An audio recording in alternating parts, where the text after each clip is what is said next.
Pasangan suami istri Salvianus Kisman dan Apolonia Hartati tak kuasa menahan tangis saat menerima bantuan dari Wakapolres Manggarai Barat, Kompol Eliana Papote.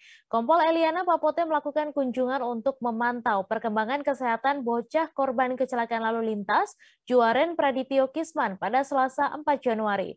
Diketahui Juaren mengalami laka lantas tak jauh dari rumahnya di Lamtoro, Kelurahan Labuan Bajo, Kecamatan Komodo, Kabupaten Mabar pada Senin 3 Januari.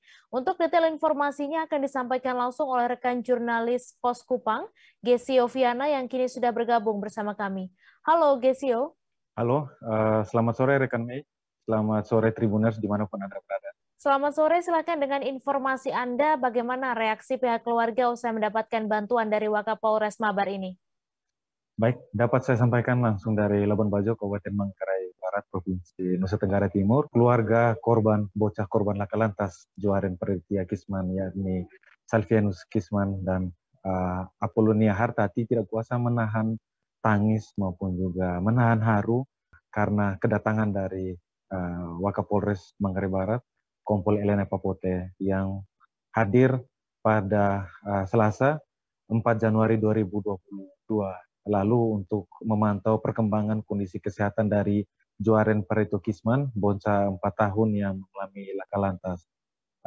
Orang tua ini mereka merasa sangat terharu, mereka merasa sangat bersyukur karena mendapat kunjungan dari seorang perwira polisi yang memberikan perhatian cukup luar biasa bagi mereka untuk kasus atau untuk kejadian yang menimpa anak mereka. Demikian rekan Mei.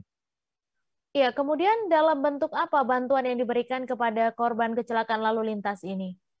Baik, Wakapolres Manggarai Barat, Kompol Eliana Papote memberikan bantuan berupa sejumlah sembako maupun juga telur, susu, dan 1 unit handphone untuk membantu komunikasi dari orang tua korban. Di lain sisi, bantuan paket sembako, susu, dan telur yang diberikan ini pun diharapkan untuk membantu proses kesembuhan dari adik Juaren. Demikian. Ya, kemudian dapat Anda jelaskan bagaimana kronologi kecelakaan korban? Dapat saya jelaskan kronologi kejadian itu terjadi pada Senin tanggal 3 Januari 2022, di mana korban pada saat itu mengikuti ayahnya, Salvianus Kisman, untuk berbelanja di seberang jalan. Kebetulan di area lokasi tersebut merupakan jalan utama di wilayah Labuan Bajo, dan tanpa sepengetahuan sang ayahanda, ternyata Juaren yang mengikutinya dari belakang ini mengalami insiden kecelakaan lalu lintas di mana dia ditabrak oleh 1 unit kendaraan bermotor sehingga mengakibatkan sejumlah luka, diantaranya luka di bagian kepala sehingga harus mendapatkan 15 jahitan maupun juga luka lebam di area lutut dan beberapa bagian tubuh. Setelah kejadian itu terjadi, warga maupun juga ayah korban melarikan korban ke pusat kesehatan terdekat untuk mendapatkan pelayanan. Di dalam kesempatan tersebut, kebetulan Wakapolres Manggarai Barat, Kompol Eliana Papote, baru saja landing atau baru pulang dari Kota Kupang dengan agenda dari kepolisian daerah TNT, melintasi daerah tersebut dan mendapati kejadian itu baru beberapa saat berlalu. Ia pun masih melihat ibu korban, dalam hal ini Apolonia Hartati, masih menangis, histeris, dan tidak terima atas kejadian tersebut. Wakapolres Manggarai Barat dalam kesempatan itu berusaha untuk menenangkan ibu korban dan membantu dalam proses pemberian pelayanan kesehatan baik itu di rumah sakit maupun juga memantau proses perkembangan dari korban. Yang dilakukan oleh Wakapolres Manggarai Barat sendiri merupakan satu aksi kemanusiaan, satu bentuk kepedulian dari Wakapolres Manggarai Barat karena langsung menyaksikan kejadian tersebut. Di lain sisi, ia juga merupakan sosok ibu, sehingga rasa kemanusiaannya semakin terpanggil untuk membantu sesama yang membutuhkan. Demikian rekan Mei.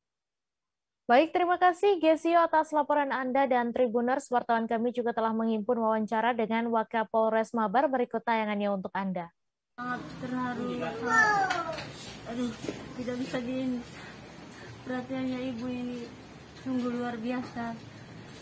saya tidak bisa bayangkan, tidak ada bayangan di benak saya ini sampai begini ini beratnya ibu ini, karena mungkin ibu juga seorang ibu mungkin melihat keadaan kemarin itu saya tidak bisa omong juga, terlalu baik ibu ini, ibu Asad ini, Kapolres ini, ibu Eliana. Ya kalau kejadian awalnya ini kan mereka pergi beli jajan di warung. Nah, ini dia ikut sama bapaknya. Terus bapaknya bilang, kamu tunggu di sini. Menurut cerita bapaknya ini. Nah, sampai di situ bapaknya belanja di warung seberang jalan. Nah, ini anak tiba-tiba katanya ikut menyeberang dari belakang. Cuman kejadian waktu tabraknya juga bapaknya tidak lihat. Menurut si pelaku katanya dia tabrak motor ini. Kemarin itu kan ceritanya saya baru landing di sini, ada kegiatan di Polda, saya baru landing dari bandara terus lewat sini. Nah pada saat lewat itu ada kejadian kecelakaan ya di depan kami. Saya pikir ini ada apa, ajudan saya turun, oh ibu ada kecelakaan.